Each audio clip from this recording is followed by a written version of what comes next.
আজকে আমরা আলোচনা করব অনার্স ফার্স্ট ইয়ারের ম্যাথমেটিক্স ডিপার্টমেন্টের ফান্ডামেন্টাল অফ ম্যাথমেটিক্স এর চ্যাপ্টার 1 এলিমেন্টস অফ লজিক নিয়ে।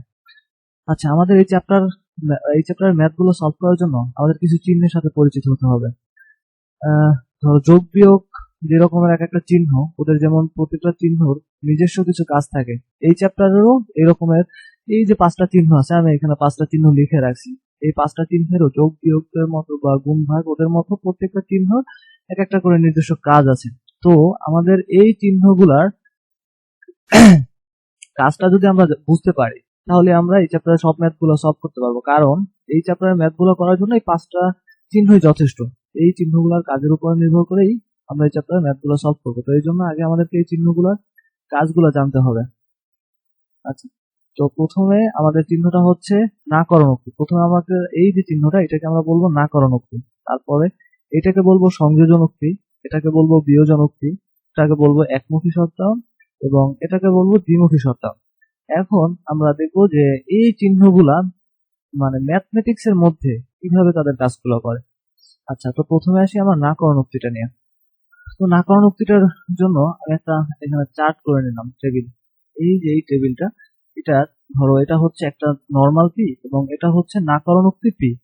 তো এখন আমার এখানে এই পিটায় যদি এখানে একটা ট্রু হয়, তাহলে এই যেটা নাকরণ উক্তি পি আছে এটা হয়ে যাবে ফলস। মানে এখানে পি যেটা বলবে, তারপরে নাকরণ উক্তি পিটা তার উল্টোটা বলবে। তাহলে এখানে যদি আমার জন্য এটা যদি এই পি যদি বলে যে এখানে আমার ফলস হবে, তাহলে নাকরণ উক্তি হয়ে যাবে, যখন কনভার্ট হবে তখন এটা হয়ে যাবে ট্রু। মানে আমার পি এবং নাকরণ উক্তি পি একে অপরের উল্টা হয় আর কি। তো আচ্ছা, এরপরে আসে আমার সংযোজন উক্তিটা। সংযোজন উক্তিটার জন্য আবার সেভাবে একটা টেবিল এঁকে নেই। আচ্ছা, আমি সংযোজন উক্তির জন্য একটা টেবিল এঁকে নিলাম।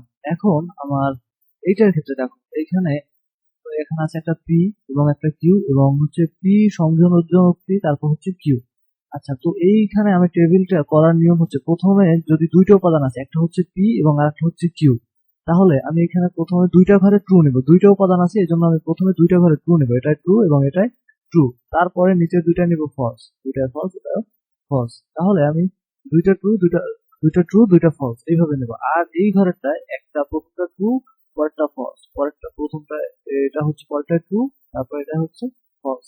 এখন এইভাবে আমাদেরকে যদি দুইটা উপাদান থাকে, তাহলে প্রথমে দুইটা নিতে হবে, তারপর পরবর্তীতে দুইটা। আর কিউ এর ক্ষেত্রে একটা ট্রি এবং একটা ফলস, একটা ট্রু, একটা ফলস এইভাবে নিতে হবে। এখন আমার সংযোজন উক্তিটা আছে এখানে। সংযোজন উক্তিটা থাকলে আমাকে কিভাবে এটা করতে হবে? সংযোজন উক্তি ও শুধুমাত্র দুইটা যখন ট্রু থাকবে, তখনই আমার এটাই এই সংযোজন উক্তির কারণে এটাই হয়ে যাবে ট্রু। আর বাকি এই যেগুলা এখানে আছে একটা ট্রু একটা ফলস, তাহলে এটা দুইটা ট্রু নাই, তাহলে এটাই হয়ে যাবে আমার ফলস এবং এটাই হয়ে যাবে ফলস, কারণ এখানে একটা ফলস একটা ট্রু আছে আর এখানে দুইটাই ফলস আছে, তাহলে এটা আমার ফলস হয়ে যাবে। আচ্ছা, তো এখন সংযোজন উক্তিটাও শেষ। এখন আমরা আসি বিয়োজন উক্তি। বিয়োজন উক্তিটা করার জন্য এটা নিলাম টু, তাহলে এখানে থাকবে আমার টু, হচ্ছে এটার মতো হচ্ছে টু, একটা বিয়োজন উক্তি নিলাম। হ্যাঁ, আচ্ছা, তো এখন আগের নিয়মে যেহেতু দুটো উপাদান আছে, এটা নিব ট্রু, তারপরে এটা দুইটা ট্রু নিলাম, এখন দুইটা হচ্ছে এটা ফলস এবং পরেরটা হচ্ছে এটা ফলস। আর এইখানে কি জানি, একটা ট্রু, তারপরে একটা নিব ফলস, একটা হচ্ছে ট্রু, তারপরে হচ্ছে ফলস। এখন আমার আসে বিয়োজন উক্তিটার কাছে। আমার যোজন উক্তি যেটা, সংযোজন উক্তি যেটা ছিল, এখানে আমি কি নিয়েছিলাম, শুধুমাত্র দুইটা ট্রু থাকলে ওকে আমি ট্রু করছিলাম আর বাকি সবগুলো আমি ফলস করছিলাম। আর এইটার ক্ষেত্রে আমার যখন দুইটা ট্রু থাকবে, দুইটা ফলস থাকবে, শুধুমাত্র ওই ঘরটাই শুধু ফলস হবে, বাকি সবগুলাই আমার ট্রু হবে। এটাও যেহেতু ফলস, দুইটা ফলস নাই, এখানেও আমার দুইটা ফলস নাই, এই ঘরটা ফলস, এই ঘরেও আমার দুইটা ফলস নাই, এবং এই জন্য এই ঘরটা আমার ট্রু। ঠিক আছে। আচ্ছা, এখন আমার বিয়োজন উক্তি শেষ। এখন আমি দেখবো একমুখী শর্তায়ন। আচ্ছা, আমি একমুখী শর্তায়নের জন্য একটা টেবিল এঁকে নিলাম। তাহলে সেগুলো প্রথম ঘরটা নিলাম ট্রু, পরেরটা ট্রু, তারপর হচ্ছে আমি দুইটা ফলস, এটা ফলস দিয়ে দিলাম। প্রথমটা আমার ট্রু, তারপরেরটা হচ্ছে একটা ফলস, তারপরে একটা ট্রু, তারপরে শেষটা ফলস। আচ্ছা, তাহলে আমার একমুখী শর্তায়ন যেটা, ওর শর্তটা কি? একমুখী শর্তায়নের ক্ষেত্রে আমরা ট্রু কে এবং এই যে ট্রুটাকে ধরতে পারি প্লাস, এবং মানে বোঝার সুবিধার্থে যদি এইভাবে আমরা ধরে নিই, তাহলে আমাদের এটা বুঝতে সুবিধা হবে।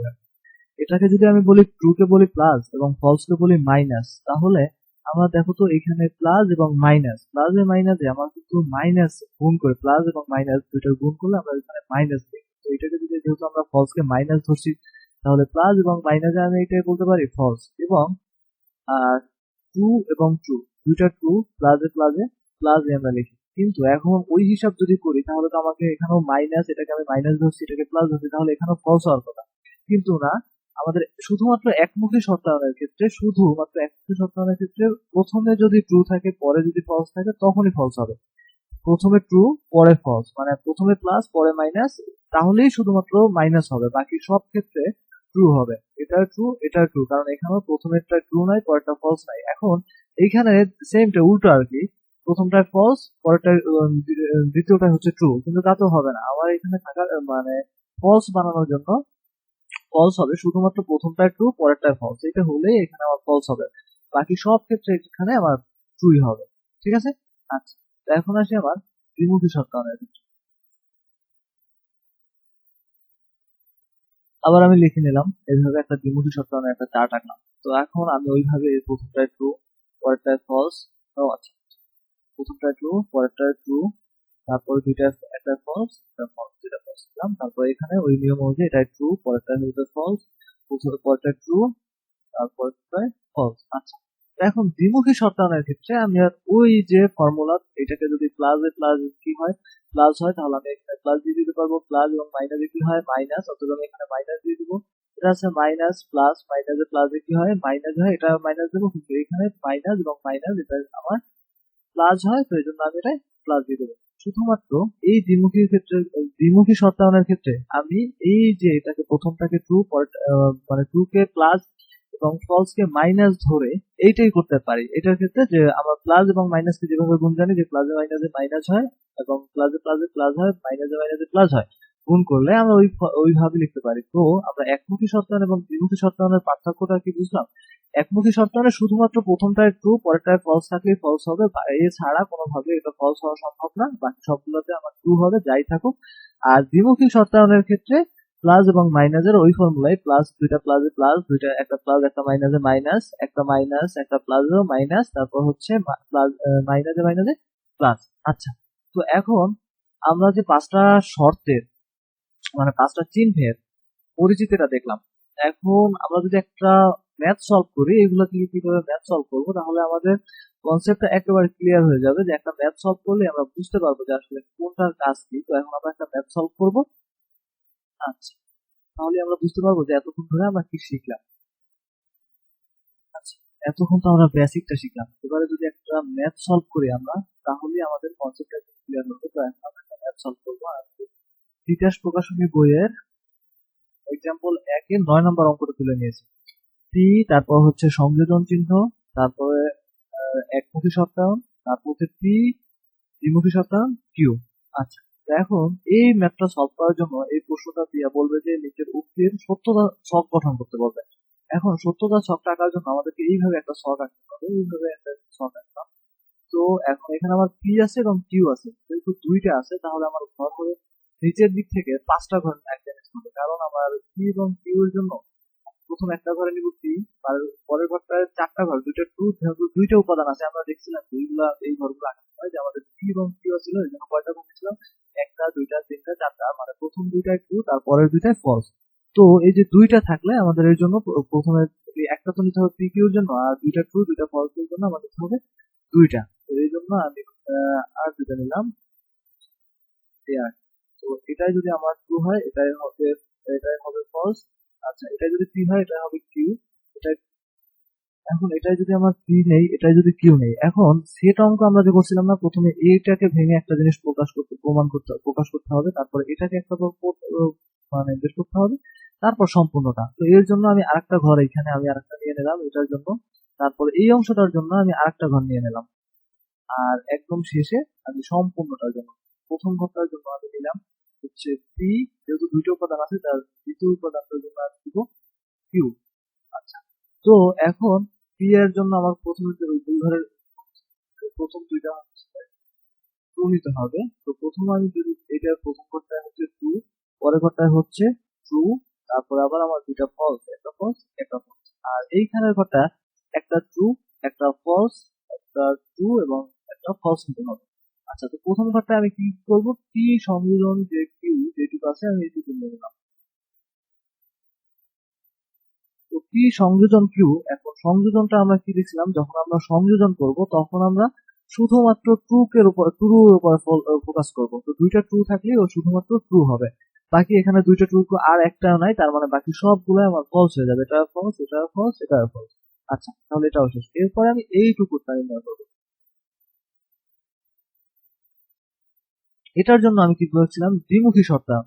দ্বিমুখী শর্তায়ন আমি কি করছিলাম, ওর ক্ষেত্রে আমি কি করছিলাম, প্লাস এবং মাইনাস, এটা ছিল দ্বিমুখী শর্তায়ন, এই চিহ্নটা ছিল, এখানেও এই চিহ্নটা আছে। তো দ্বিমুখী শর্তায়নের ক্ষেত্রে আমি কি করছিলাম, প্লাস এ মাইনাসের এইটাকে ট্রু কে প্লাস ধরছিলাম এবং ফলস কে মাইনাস ধরছিলাম এইটা।